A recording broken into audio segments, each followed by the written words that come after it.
Every so often, I come across a piece of gear, an item of equipment that captures my imagination and motivates me to experiment and try new things. The Ruger American Gen 2 Ranch Rifle is just such an item. It's a gear tester here. Welcome to my second range report on this excellent, accurate, reliable, and affordable bolt-action rifle. My rifle is chambered in 5.56. Look at this rifle. Is this not a good-looking firearm? Has it not got a handsome color scheme and a good-looking stock? It's got adjustability. It takes AR pattern magazines. Is this not an awesome bolt-action rifle? It sure is. And you know what's better than the way it looks is how well it shoots, how accurate and reliable this thing is. It's a gear tester here. Welcome to my second range report on the Ruger American Gen 2 Ranch Rifle. I am so grateful at how you have responded to my initial impressions review and my update video on this gun, and then my first range report. Between those three videos and a number of YouTube shorts I've produced, I have over 350,000 views on the videos that I've produced here in the last 6-7 months on this excellent firearm. What's been really clear to me is there's been a consistent set of comments in regard to those videos. You want to see this firearm released, but with iron sights. You want to see it updated or a new version of it released that has a rear sight and a front sight that comes standard on the firearm. So I, like many of you, have strong opinions in favor of Ruger releasing a version of this firearm, the Ruger American Gen 2 Ranch Rifle chambered in 5.56 or all the other calibers that it comes in with factory installed iron sights. I've got strong feelings on that, and I think I know how Ruger should do that, or one of the ways that they could really accomplish that task in an excellent way. But before I go into that discussion, I want to talk about the accuracy I'm being able to achieve with this firearm consistently.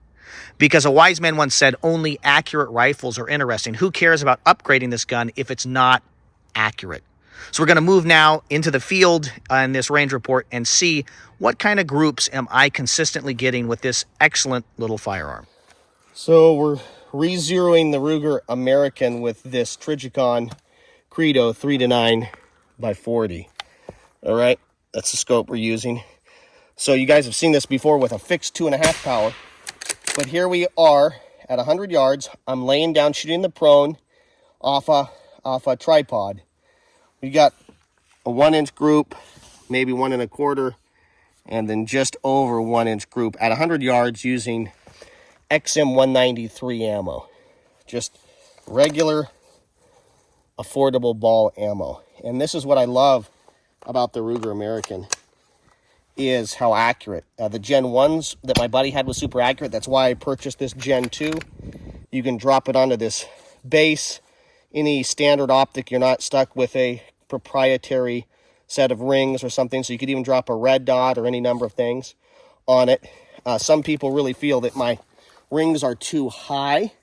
You could go a little bit shorter here, but then you might start having issues right here. And I use these Trijicon intermediate rings because I have a number, I basically use them on all my guns that are scoped, and I have a number of bolt-action rifles that have a rear sight. So this allows me to have clearance when I have an optic on it to have rear sight on it. So people are saying, why are your optics so high?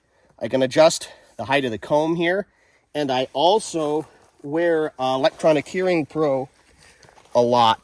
And so having a slightly higher cheek weld means that the electronic hearing pro doesn't get bumped off and the seal doesn't get broken. So you're probably right. Those of you complaining about me, I'm probably taking a hit in cheek weld a little bit, but for a lot of different practical reasons, that's why I've had a little bit taller scope mounts than some people seem to like. Let's talk a little bit here about the optic package that I'm running on my Ruger American Gen 2 Ranch Rifle. So when you first saw this rifle in the first couple videos, it had a fixed 2.5 ultralight Leopold optic on it. So it's just a fixed 2.5 power optic. And I felt that I was not being able to get the best accuracy out of that gun, that was a limiting factor. So I got this Trijicon Credo 3-9 by 40 optic, and it has a MOA Precision Hunter reticle in it. It has little hash marks, and between that and a dope card, I'm able to shoot out further and further because I'm able to judge distance if you do things just right, and then I'm able to know my holds. And so I really like this scope, and that reticle has really allowed me to feel more confident with this firearm. I also have a Trijicon RMR, a micro red dot, here in a piggyback configuration, and I'm just experimenting with this. I'm excited about it. I'm going to do it on my own little kind of review on this, but I'm not going to talk a whole lot about this in this second range report. We'll save that for another range report where we do some running and gunning and we experiment with it as an optic to be used at targets that are close. If you're on 9 power, it's kind of hard to shoot something close, so you can just use that. But also moving targets, I think even out to 200 yards or so, I shoot a number of firearms that just have a red dot on them, even without a magnifier, at 200 yards consistently. So you could still do that with this. So if the target's moving, it's more than just a micro red dot for up close and CQB kind of stuff. You can use it for other situations, and it's great. But I think this is a beautiful combination. We have an optic that allows me to have holds and shoot at distance, and then an optic that allows me to shoot at targets that are closer up, yes, or targets that are moving, or targets that are further away and moving. So I think this is a great optics package for this configuration of a firearm, a little handy bolt-action rifle. Here's the target we were just discussing in the field. And so I shot other targets that day, but this was the best set of, 9 shots, 3 3-shot groups that I shot on that day. And so I went back a couple days later, and again I shot in the prone, and I shot a couple more 3 sets of 3. And so, here's one of those groups. Quite happy with it. Again, we're shooting these groups with a $600 factory rifle, and we're shooting it with, no fancy ammo. Some of it was Lake City XM193, okay? And then some of these groups were shot with Frontier M193, both 55 grain, both similar loadings, okay? So I'm not shooting some kind of fancy ammo here. And some of you may look down your nose at these groups, but I'm not the best shooter in the world. I've never claimed to be. So if I'm being able to get these groups with a factory rifle, with factory ammo, you will likely be able to as well. In my initial impressions review on this gun, I had a 2.5 fixed power optic, and I think that was a limiting factor in terms of the accuracy I was getting. And then even in my first range report, when I shot steel targets at 100, 200, and 300 yards, I think that was still a limiting factor. Having this Trijicon Credo 3-9 by 40 on it, I think allowed me to squeeze better accuracy out with that 9 power setting. If you can't see it, you can't shoot it. So here is a nice little group that we have. It is under 1 3/4 inches. So just under 1 3/4 inches. The United States military accepts, when they accept M4 rifles and AR-15 rifles, they accept guns that have have a much larger variance. I think something close to 3 or 4 MOA. This is half of that, right? Here we go. We've got a group here that is just under 1.5 inches. Okay, just under 1.5 inches. And then here, the best group out of these 3, we have a group that is just at 1 inch 1/4. Okay, 1 1/4 inches. That's a factory gun with factory ammo. A $600 gun with factory ammo. We're at 1 1/4 inches. Look at that. That's amazing. That's amazing. That is a great bargain. And, Ruger is doing something right here. Here's another 3 targets, 3 shots. Here we have a group, okay, that is, I would say, under 1 1/4 inches, okay, almost 1 1/8 inches. That's pretty good. Here's a group. We've got it at maybe just over 1 1/4 inches, just over 1 1/4 inches. And then here's a group, my biggest group.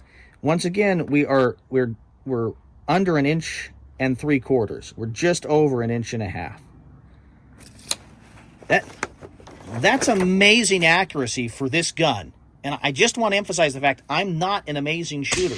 I am shooting in the prone. I've got it locked into the tripod. But this gun is accurate and it's reliable, and it's in this configuration. You got to keep in mind, this is not the version of the Ruger American that has a long barrel, an 18 or 20 inch barrel. This is the carbine version, the ranch rifle version with a 16-inch barrel. This thing is so handy, accurate, and reliable, and I think that is precisely the reason this version, in whatever calibers that Ruger is producing it or produces it in the future, would be the best candidate for having iron sights come on it from the factory. So let's talk about that. How should Ruger configure the iron sights on this gun to optimize it?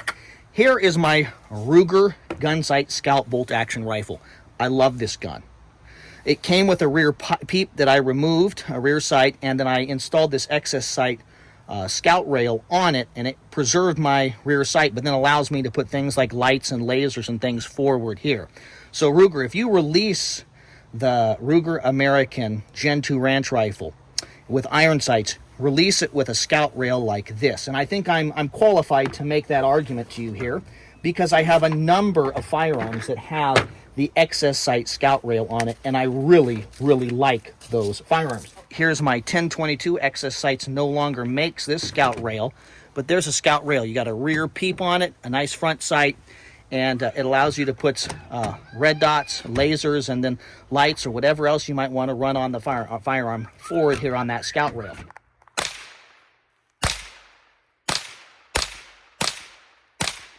Here is a Marlin, so this is pre-Ruger starting to produce Marlin.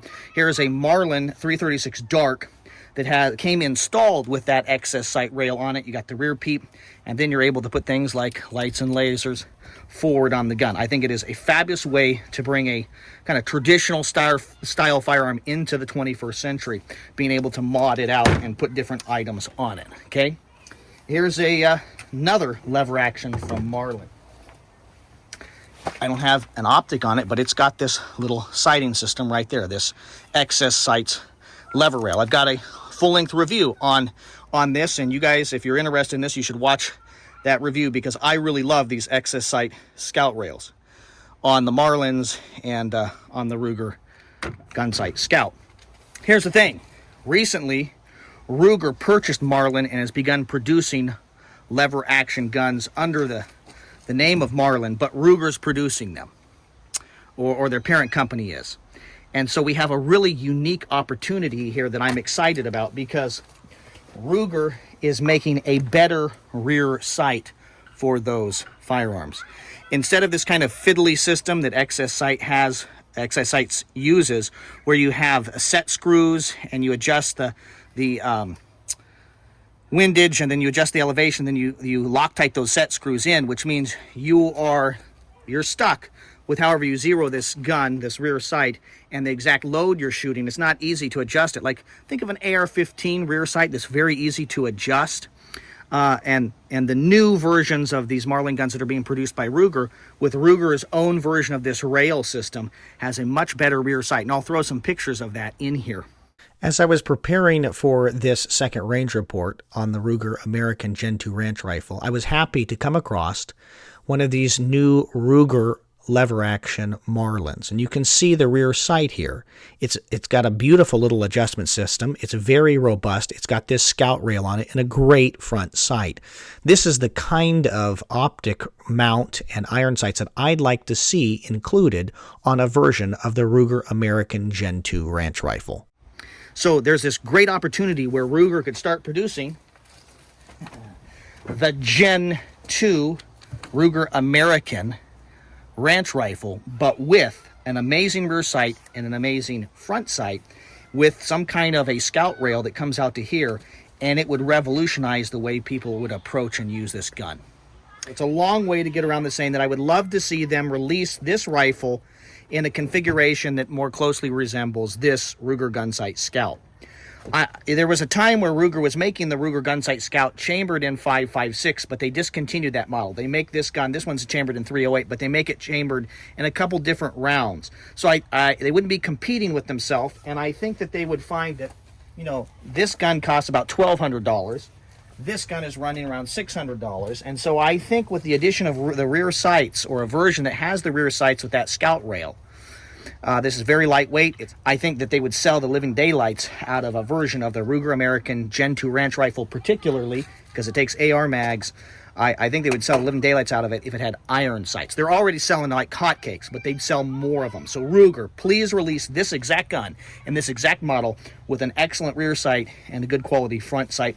I think that the price, the increase is going to be around $150 to $200 if they did that, and I think it'd be well worth it. I think there's a market for this kind of a gun with that kind of a setup for states that are banning the continued sale or importation of semi-automatic AR-15 style rifles. So any kind of semi-automatic centerfire rifle, there are going to be people that have extra magazines or can get 10-round mags, but you know that the sun is set, at least temporarily, for them because of what I think are draconian laws that are anti-constitutional regarding the ability to own a modern fighting or self-defense rifle. So I think Ruger would find that if they sell this with iron sights, people would buy them, particularly in those kinds of states, those slave states, if you were, where people are losing their God-given rights. So I think there's a huge market there.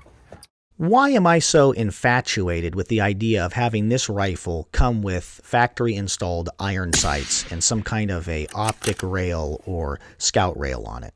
I think the Ruger American is such an excellent rifle that it can flex into a whole set of different roles. Not just hunting, not just a recreational tool, but it could also be a defensive firearm, a defensive long gun.